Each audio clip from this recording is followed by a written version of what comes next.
Shalom, selamat pagi Bapak Ibu yang terkasih dalam Tuhan Yesus Kristus. Bertemu kembali dalam ibadah pagi lawatan Tuhan. Puji Tuhan, kita sudah masuk di dalam minggu ini dan kita percaya bahwa kasih Tuhan tak pernah berkesudahan. Sebelumnya mari kita satu di dalam doa. Bapa yang baik, terima kasih buat kasih-Mu Tuhan, buat kebaikan-Mu bahwa Engkau telah membangunkan kami di pagi hari yang indah ini, hingga kami boleh muji muliakan nama-Mu, kami boleh bersekutu bersama di pagi hari ini. Terima kasih ya Bapa yang baik, Engkau yang memberkati ibadah pagi lawatan Tuhan ini dari awal, pertengahan hingga akhirnya. Terpujilah nama-Mu Bapa, di dalam nama Tuhan Yesus kami mengucap syukur. Haleluya. Amin. Apa kabar Bapak Ibu Saudara kasih dalam Tuhan Yesus Kristus? Yesusku Maha Dahsyat. Yes. Haleluya. Kita akan menyanyikan satu pujian betapa kita mengucap syukur bahwa kita selalu terima berkat-berkat yang baru dalam kehidupan kita.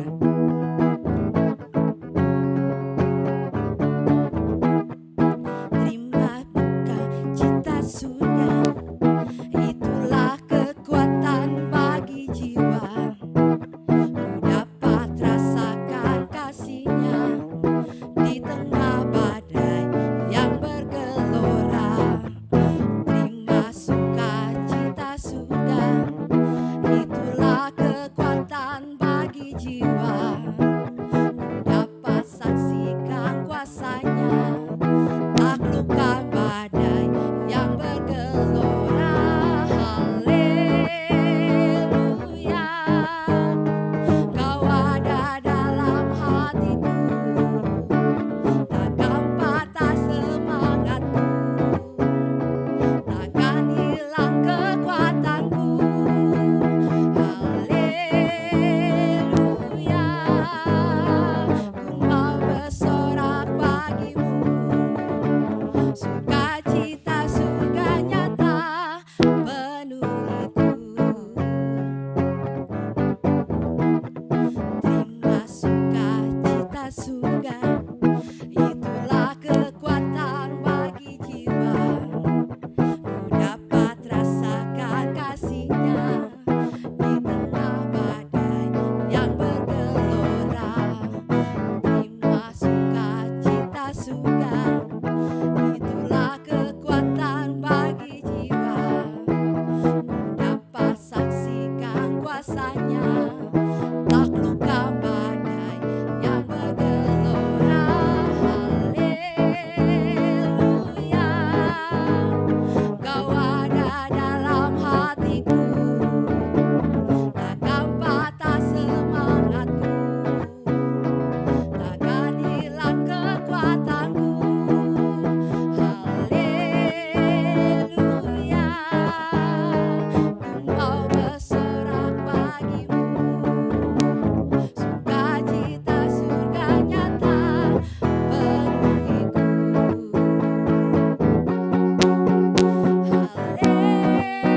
Haleluya. Kau ada dalam hatiku, takkan patah semangatku, takkan hilang kekuatanku. Haleluya.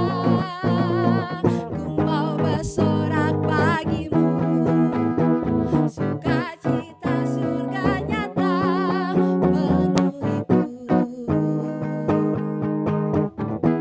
Sukacita surga nyata penuhiku.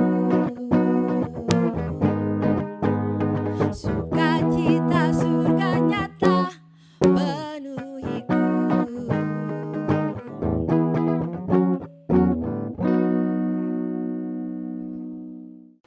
Mari Bapak Ibu yang dikasihi Tuhan, kita buka ibadah pagi hari ini dengan doa. Bapa kami yang bertahta di dalam kerajaan surga, Bapa yang kami sembah di dalam nama Tuhan Yesus Kristus, terima kasih atas penyertaan Tuhan sepanjang malam ini dan pagi hari ini kami telah bangun dengan sehat, semua karena anugerah-Mu. Bapa, sebentar lagi kami akan mendengarkan firman. Urapi lidah bibir mulut hamba-Mu ini, apapun yang keluar dari mulut hamba-Mu ini semua berasal dari Tuhan. Dan dapat kami pakai untuk berkat dalam kehidupan kami dalam hari ini.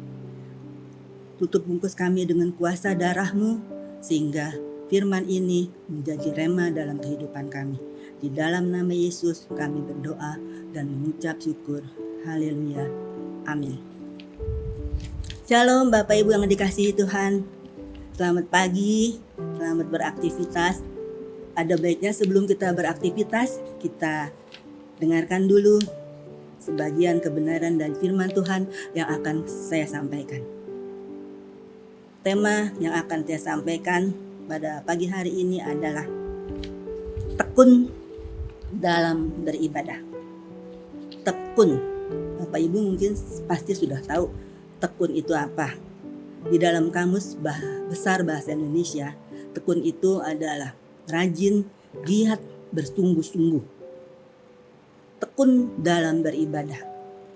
Ibadah itu sangat penting dalam kehidupan kita. Karena ibadah selalu mendekatkan kita untuk selalu mau dekat dengan Tuhan. Kita bisa berdoa, bersyukur, menyembah Tuhan, memuji Tuhan, bertepuk tangan, bahkan bekerja untuk Tuhan. Jalankanlah ibadah itu dengan sungguh-sungguh. Ada ibadah rutin seperti ibadah hari Minggu, ibadah keluarga, ibadah di kantor untuk karya-karyawan, ibadah di sekolah untuk para siswa, ibadah di kampus, dan ada juga ibadah temporer, yaitu ibadah ulang tahun, ucapan syukur, kesembuhan, kelulusan. Sekali lagi saya katakan bahwa jalankanlah ibadah dengan sungguh-sungguh. Karena di dalam ibadah itu ada janji keselamatan. Mari kita buka di dalam Ibrani 10 ayat 25. Janganlah kita menjauhkan diri dari pertemuan-pertemuan ibadah kita seperti dibiasakan oleh beberapa orang, tetapi marilah kita saling menasihati dan semakin giat melakukannya menjelang hari Tuhan yang mendekat. Bapak Ibu yang dikasihi Tuhan, janganlah kita menjauhkan diri dari pertemuan-pertemuan ibadah. Ada banyak alasan yang kerap kali dipakai orang untuk tidak ibadah di gereja. Mereka mengira bahwa hari Minggu adalah hari istirahat total setelah bekerja 6 hari.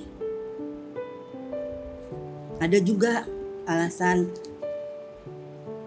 karena rumahnya jauh atau cuaca, bahkan tidak menutup kemungkinan bahwa malas datang ke gereja, malas beribadah. Walaupun pada akhirnya datang juga ke gereja dengan terpaksa. Nah, mungkin karena ada motivasi yang mengarah pada keuntungan tersendiri yang saat itu sangat dibutuhkan. Orang-orang seperti ini menganggap ibadah di gereja itu kurang penting, mengabaikan, meremehkan ibadah gereja. Jadi Bapak Ibu, alangkah baiknya kalau jiwa dan roh kita ini yang sudah lelah selama 6 hari, saat kita di gereja, saat kita ibadah di gereja, jiwa dan roh kita ini di-charge kembali, disegarkan kembali, dan bahkan kita butuh teman-teman seiman untuk membangkitkan, mendorong kita, menasehati kita, sehingga kita semakin kuat dan tebal iman kita. Dan hal ini kita tidak dapat kesempatan apabila kita tidak datang di gereja. Jadi Bapak Ibu, janganlah mengabaikan, meremehkan ibadah di gereja. Sekarang saya akan masuk mengapa kita dianjurkan untuk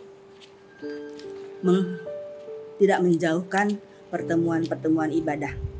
Yang pertama adalah kita lihat dari 1 Timotius 4 ayat 8. Bunyinya, latihan badani terbatas gunanya, tetapi ibadah itu berguna bagi segala hal karena mengandung janji baik untuk hidup ini maupun untuk hidup yang akan datang. Seperti tertulis di sini, latihan badani terbatas gunanya. Ya, kalau kita badani jasmania ya terbatas, tetapi ibadah tidak terbatas dan berguna bagi segala hal. Oleh sebab itu Bapak Ibu, janganlah menjauhkan pertemuan-pertemuan ibadah. Berusahalah untuk hadir setiap pertemuan-pertemuan ibadah, karena ada janji-janji Allah yang akan membuat kita, janji-janji keselamatan yang akan membuat kita selalu hidup dalam pimpinannya, ada dalam lindungannya untuk masa sekarang dan masa yang akan datang. Yang keduanya adalah 1 Timotius 6 ayat 6. Memang ibadah itu kalau disertai rasa cukup memberi keuntungan besar. Bapak Ibu, mohon maaf, karena manusia memang tidak pernah merasa cukup. Tetapi saya tekankan di sini, apapun yang Tuhan berikan kepada kita, apakah itu cukup atau tidak cukup, kita harus bersyukur. Kita sudah senang apabila kita bisa beribadah. Karena seperti dalam poin di atas tadi, ibadah itu mendatangkan keuntungan besar, yaitu ada janji keselamatan untuk kehidupan kita. Yang ketiga adalah kita lihat dari Ibrani 10 ayat 26. Sebab jika kita sengaja berbuat dosa sesudah memperoleh pengetahuan tentang kebenaran, maka tidak ada lagi korban untuk menghapus dosa itu. Bapak Ibu yang kami kasihi, sebab kalau kita udah tahu itu berdosa, tapi kita masih lakukan, udah tahu mencuri itu berdosa, tapi kita masih lakukan. Sudah tahu memfitnah orang itu berdosa, tapi kita masih lakukan. Nah, di dalam ayat ini kita diajarkan untuk menghindari dosa agar kita hidup dalam pengetahuan tentang kebenaran. Yang keempat, Ibrani 10 ayat 24. Dan marilah kita saling memperhatikan supaya kita saling mendorong dalam kasih dan dalam pekerjaan baik. Ibadah menjadikan dasar hidup kita sehingga kita bisa merefleksikan hidup kita untuk mau memperhatikan orang, untuk mau menolong orang-orang di sekitar kita, peduli dengan orang-orang di sekitar kita. Itulah ibadah sebagai dasar hidup kita. Sekarang kita bahas lagi mengapa ibadah kepada Tuhan hendaknya dilakukan dengan tekun. Karena satu, kita lihat di dalam Ibrani 10 ayat 12. Tetapi ia setelah mempersembahkan hanya satu korban saja karena dosa, ia duduk untuk selama-lamanya di sebelah kanan Allah. Bapak Ibu yang dikasihi Tuhan,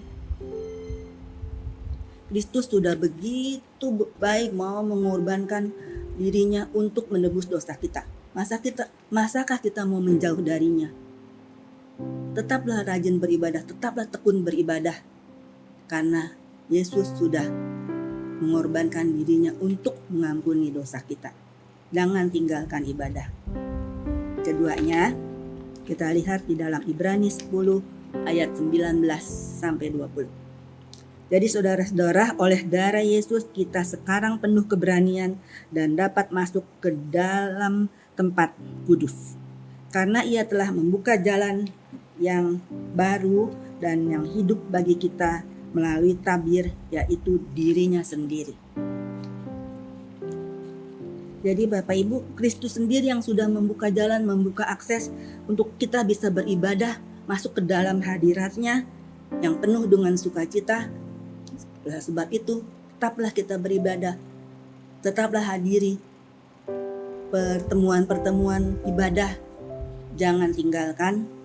Sekarang saya ingin bertanya kepada Bapak Ibu, bagaimana dengan Bapak Ibu sekarang?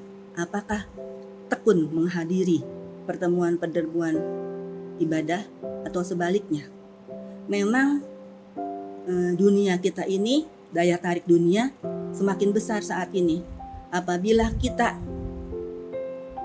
menjauh dari Tuhan, tidak tekun beribadah, dunia akan menjauhkan kita dari persekutuan kita dengan Tuhan dan gerejanya. Oleh sebab itu, mintalah kepada Tuhan agar kuasa kedagingan yang ada di dalam hati kita terpatahkan oleh pedang roh dan firman Tuhan.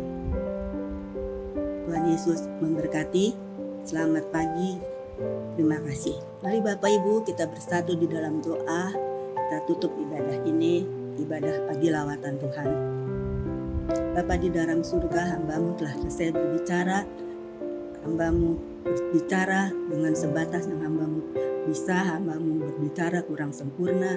Biarlah Tuhan yang menyempurnakan, dan kami mau supaya kami rajin beribadah, menghadiri pertemuan-pertemuan ibadah, karena Tuhan Yesus telah berkorban untuk menebus dosa kita, dan kami tidak mau meninggalkan ibadah. Dan kami juga percaya Tuhan telah membukakan akses bagi kami untuk bisa ibadah masuk dalam hadirat Tuhan dengan penuh sukacita.